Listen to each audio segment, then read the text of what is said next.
There are two kinds of silence a man learns to tell apart. If he survives long enough in Han Jinho's world, there is the silence that comes after a problem has been solved. And there is the silence of something small, trying very hard not to be heard. On the coldest night of that Seoul winter, walking back to his car beneath the old bridge over the Han River, the most feared man in the city heard the second comment. He had come to the bridge for a meeting.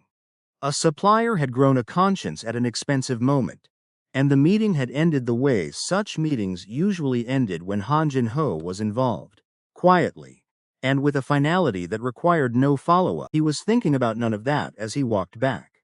He was thinking about the cold, and about home. And then, from the concrete shadow where the wind couldn't reach, he heard a child breathing.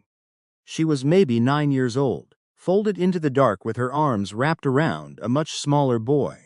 And when she looked up at Jinho, she did not look afraid. That was the first thing he noticed. A grown man had appeared out of the night, and this girl was not scared of him. She was measuring him, weighing what he was, what he wanted, and he understood, watching her body shift to put herself between him and the little boy, what her single option would be if the answer was bad. Her option was to fight. She had already decided that. He could see it. "I'm not going to hurt you," Jinho said. Which is, of course, the exact sentence every dangerous man in history has used to begin a conversation. The girl said nothing. He crouched down anyway, slowly, and in the pale light from the road above, he saw that the little boy's lips had gone a bad waxy gray. He reached into his coat and took out a thick fold of money, and he held it out to her. She looked at it the way you might look at something with teeth. "Money buys you a clean conscience and a good night's sleep," she said. "It doesn't buy my brother a doctor. If you want to help, then help. If you only want to feel like a good man for a minute before you drive home to your warm house, there are easier places to do that than under this bridge." Han Jinho had once had a man thrown off a boat in the middle of the sea for an error of a few thousand won. He was not accustomed to being spoken to, and for the first time in perhaps 10 years, he found that he had no ready answer at all. "Stay with me, because in the next few minutes, this stubborn little girl is going to make a decision that will follow both of them for the rest of their lives. If you're already rooting for her, tap that like button and subscribe, because the payoff to tonight arrives 15 years from now, in a courtroom, and you are not going to want to miss it." He didn't have to answer her, as it turned out, because that was the moment the two men came around the pillar. They were the opportunistic kind, the kind that drifted toward exactly this sort of scene, because from a distance it looked like something easy. One of them reached for the girl's arm. What happened next took less than 10 seconds, and Jinho did most of it before his thinking mind had caught up with his hands. It was not bravery. Bravery involves a choice. This was closer to reflex, a set of very old instincts putting two grown men on the frozen concrete, where they lay groaning and rethinking a number of recent decisions. The girl watched all of it without flinching. She simply filed it away. One more fact about the strange man in front of her. "You're not a good man," she said, when it was over. She said it the way you'd remark that it was cold, or late. "No," Jinho agreed, "I'm not." The little boy in her arms had begun to make a thin wet sound with every breath. And Han Jinho, who had spent 30 years being careful never to carry anything he wasn't prepared to put down, picked the child up in his own arms and carried him to the car. The girl following 3 steps behind, closing that distance to 2 and refusing, no matter what, to let it grow to 4. The little boy lived. It was a near thing, and it cost a great many phone calls to wake the right doctor at the wrong hour. But by the gray light of morning the machines had steadied, and a tired physician told Jinho that another night under that bridge would have been the end of it. Nobody, the doctor added, had thought to look for a dying child beneath a bridge. That, Jinho thought, was rather the entire point of bridges. He found the girl afterward in a hospital stairwell, sitting very straight, her eyes dry and furious, in the particular way of a person who refuses to be caught crying. He did not try to comfort her. He suspected she would have despised that.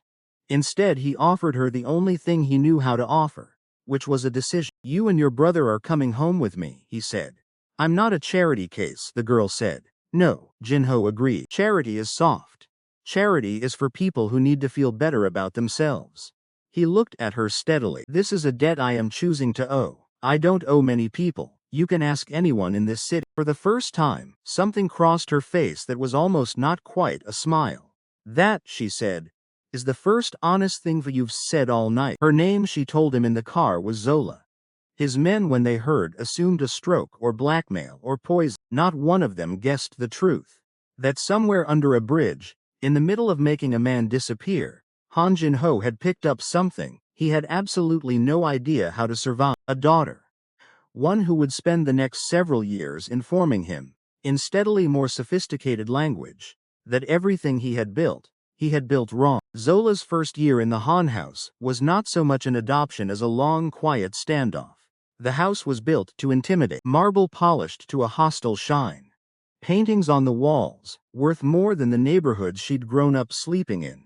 Staff who had been trained to move through rooms without ever being seen. Zola saw all of it. She noticed the guards posted at doors that supposedly led nowhere important. She noticed the way conversations stopped when she walked into certain rooms. She noticed that her new father's business partners wore very expensive suits and very nervous smiles, and that the nervous ones tended not to come back. She was 11 the night she finally said it out loud, over dinner, in the same tone another child might use to report a fact about the weather. The consulting company doesn't consult on anything, she said. It moves money that isn't supposed to exist. I looked it up. You should hide it better. Jin-ho set down his chopsticks with the great care of a man buying himself a second to think. That is a very serious thing to say, he said, for a girl who still needs a step to reach the top shelf. I use the step. And it isn't an accusation. She went back to her rice. I'm not going to tell anyone. I'm just letting you know that I know. That single calm I know rattled him more than any threat a rival had ever managed to make. He did what he always did with things that unsettled him. He threw money at it until it stopped. He hired tutors, and then better tutors. And when she outgrew those, he found professors willing to teach a child advanced material for sums that made even his accountants go quiet. He told himself it was about opportunity. If he had been honest with himself, which he rarely allowed late at night, it was closer to penance. Though for what exactly he could not have said. By 14, Zola had memorized enough of the law to make his lawyers uneasy. When she stood in the doorway of meetings she had not been invited to, she would lean there, arms folded, and take an argument apart, with the calm of someone who had already won, and was simply waiting for the rest of the room to notice. Your whole model is built on fear, she told him one evening, doing her homework at his desk instead of her own. And I'm not even talking about right and wrong yet, though we could.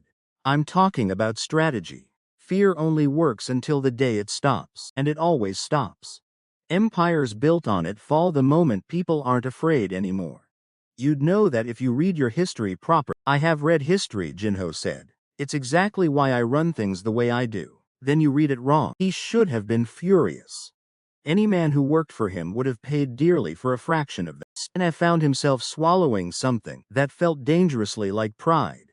And he buried it fast. Because pride was a weakness in a house full of men waiting to find one. She called him father from the second year on. But the word had an edge to it. It sounded less like affection and more like a contract. A title she fully intended to hold him to. It was around then that Tae-soo moved into the inner circle in earnest. Soft-spoken, unfailingly polite. The kind of man who remembered everyone's birthday and never once raised his voice. Jin-ho trusted him the way he trusted almost no one. Completely, and without ever once examining it. Which is precisely the kind of trust that rots quietly from the inside, while the smell of it goes unnoticed until far too late. Zola did not trust him for a single day. He agrees with you too much, she told her father once, watching Tae-soo through the gap of an office door. That's loyalty. That's strategy, she said. Loyal people argue with you sometimes. He never does. Not once. Watch. Jin-ho waved it away as a teenager's suspicion of a grown man's manners. He had an empire to run. He had shipments to move and rivals to keep in line, and a small nameless unease he refused to look at directly.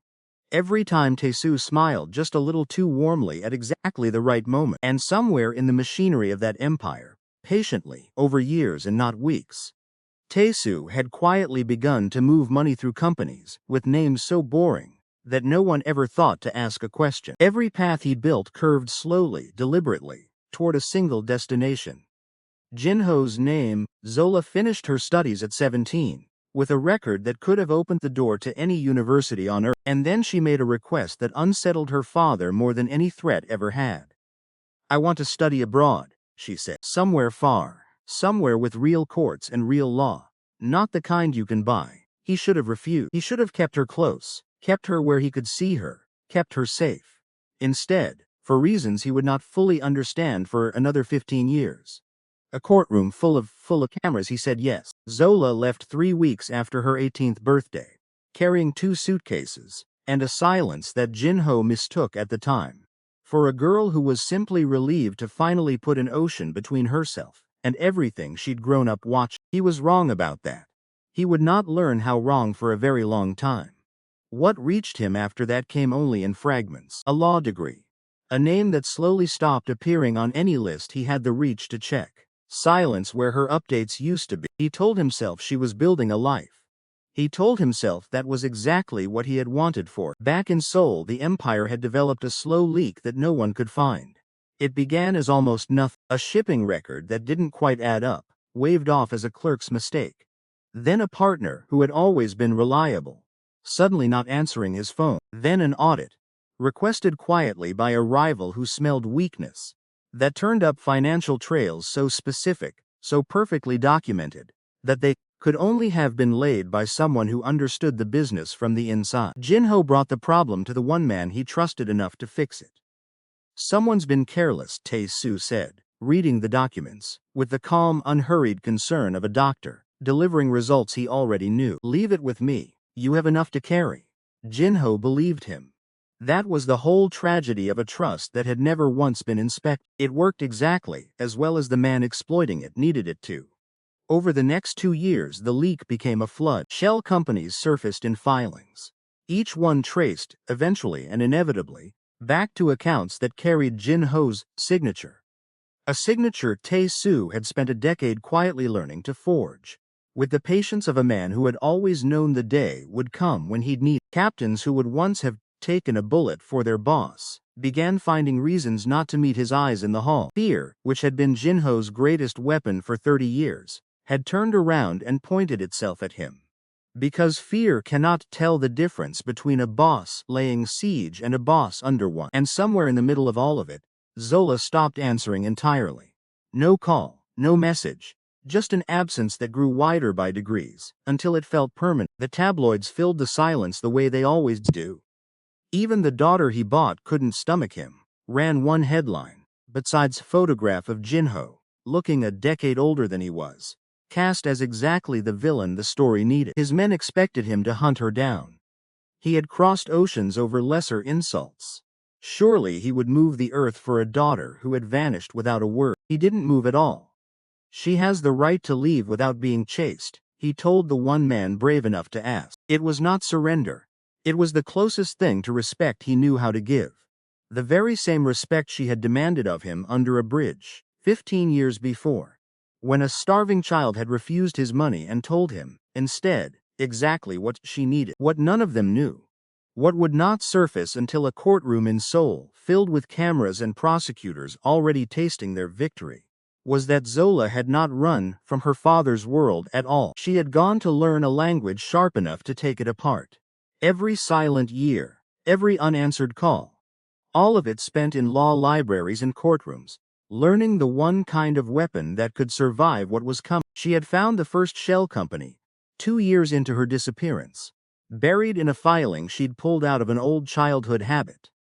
The same habit that had once made her count the guards at doors that led to nothing. The name meant nothing to anyone else in the world. To her it meant everything. She did not call her father. Calling would have meant explaining, and explaining too early would have meant losing the only advantage she had. So she said nothing, and she kept building, piece by patient piece. Nobody, least of all Tae-soo, expected the vanished daughter to be the one holding the folder that would end him. On the morning of the verdict, Seoul's Central District Court filled 2 hours before the doors were meant to open. Reporters claimed their seats like it was a concert. Men from rival families sat in the gallery without bothering to hide their satisfaction, dressed for the occasion, as if they had been invited to a funeral. they had personally arranged. Han Jin-ho sat at the defense table in a suit that no longer fit the way it once had. Not in the body, but in the way a suit stops fitting a man who has spent months absorbing blow after blow with no way to strike back. For a moment, the courtroom had no idea what it was looking at. The prosecutor saw an unscheduled young woman in a sharp's suit and reached for their objection. The judge saw an interruption. The reporters, at most, saw a footnote to the story they had already written. Han Jin-ho saw his daughter and forgot how to breathe. "Your Honor," Zola said, and her voice carried to the very back of the room without ever once rising. "I request to be entered as co-counsel for the defense. I hold evidence directly relevant to the charges before this court. It has taken me 4 years to bring it here." She set the leather folder on the table. "I would ask the court for 4 hours. The lead prosecutor was on his feet at once, objecting with the reflex of a man who has felt the floor shift and does not yet know why. The judge looked at the young woman for a long moment. She would admit later, driven partly by procedure and partly by the oldest force in any courtroom, which is simple human curiosity about what could possibly be in that folder. 4 hours, the judge said. Not a minute more. Zola opened the folder, and Han Jin-ho watched the daughter he had raised begin, with terrible patience, to take apart the case that was about to bury him before she lands the blow that changes everything. And it's coming. Do me one favor. If you've ever been underestimated by someone who should have known better, tap that like button and subscribe, because what this young woman does in the next few minutes is the kind of justice most of us only get to dream about. She did not shout. She did not perform. She simply methodically dismantled. She began with the signature, the one the prosecution's expert had verified with such flat confidence. Zola called an expert of her own, retained years earlier, who walked the court through the microscopic tells of a forgery so skilled it could only have been produced by someone with a decade of practice and unrestricted access to the real thing. "There are perhaps 4 people alive," her expert noted, "with the access required to study Mr. Han's signature this closely. My colleague for the prosecution never thought to ask who they were." Then came the bank records.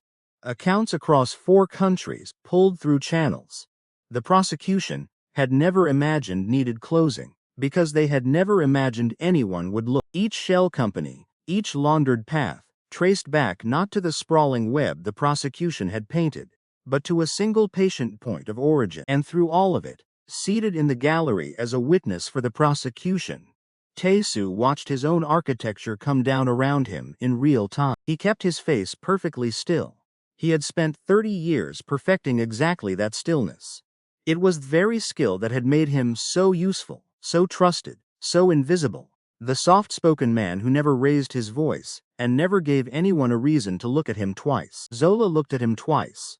She had been looking at him since she was 11 years old. Here is a question worth sitting with. Before Zola lays the last piece down, how many of us have handed our deepest trust to the person who never once disagreed with us? The one who always smiled, always agreed, always told us the comfortable thing instead of the true one. And how many of us mistook that silence for loyalty? Han Jin-ho's entire downfall was built on exactly that blind spot. The man he never inspected was the man robbing him blind. Real loyalty is not agreement. Real loyalty is the person willing to tell you that you're wrong.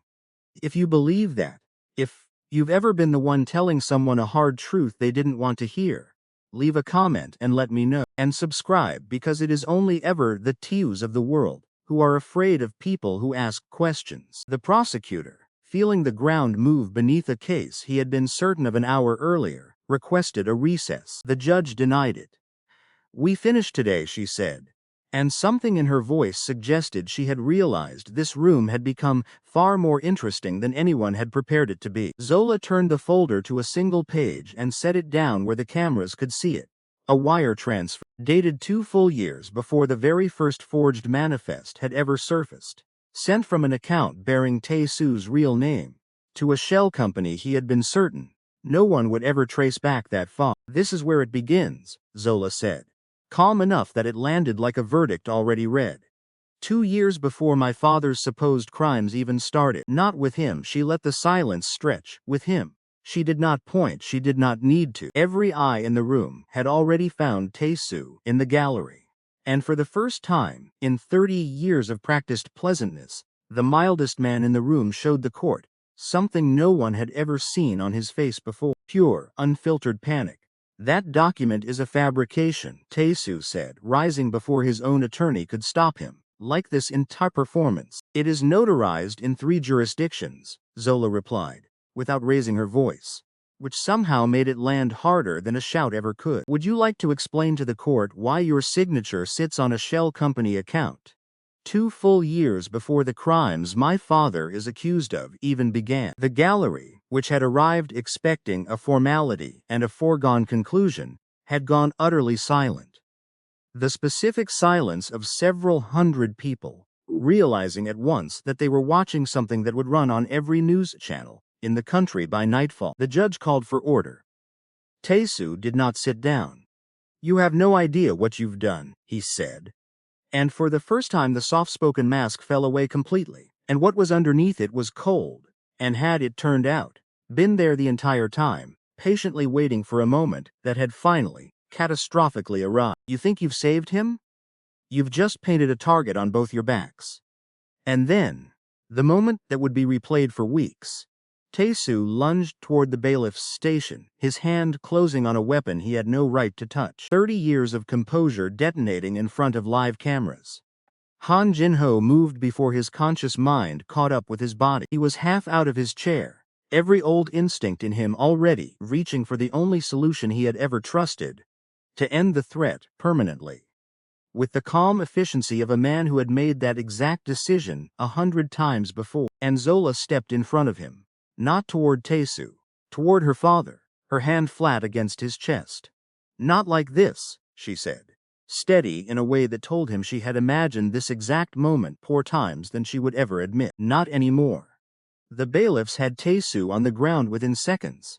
It was not much of a struggle in the end, just a desperate man making one last poorly chosen decision in front of the one audience, guaranteed to make sure it followed him forever. But the moment that mattered, the one the cameras caught and the country replayed, was not Tae-soo's arrest.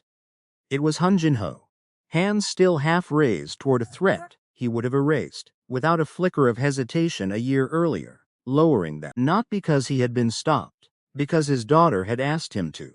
For the first time in 30 years, the most feared man in Seoul chose someone else's rule over his own instead. They gave him a side room during the recess, too small for the weight of 15 years.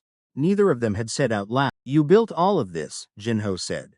"It was not a question. I built it because you were the only decision you ever made on purpose that I've refused to let go to waste." Zola met his eyes. "You told me under that bridge it wasn't charity, that it was a debt you were choosing to owe." A breath. "This is me choosing to pay one." He looked at her, really looked, the way he had not let himself in all the years she'd been gone, searching the composed woman in front of him for the furious child in the stairwell, and finding her there, still, underneath everything, exactly where she had always been. "I didn't come back to save your empire," Zola said, quieter now. "I want you to understand that. I came back to save you from it." The verdict came 4 days later, though by then it was closer to a formality. The legal equivalent of a doctor, confirming what everyone in the room already knew. Han Jin-ho was cleared of every charge. Tae-soo, facing an entirely different and far lonelier set of charges, sat in a courtroom with fewer cameras and far less sympathy than he had commanded for 30 years. But the empire did not simply slide back into what it had been. That, Zola made clear within hours of the verdict, had never once been on the table. "You're free," she told her father. The two of them sitting in his office together, for the first time in 15 years. Room somehow smaller than she remembered. Or perhaps she had simply outgrown the fear that used to fill. "That doesn't mean you get to go back to what you were. I built that business over 30 years. You built a machine that runs on fear, and it nearly put an innocent man in a cell beneath its own weight," she said. "I just spent 4 years taking apart the case against you. I'm not interested in leaving the rest of it standing." He should have argued.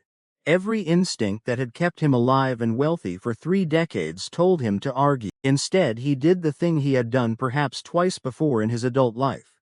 He listened.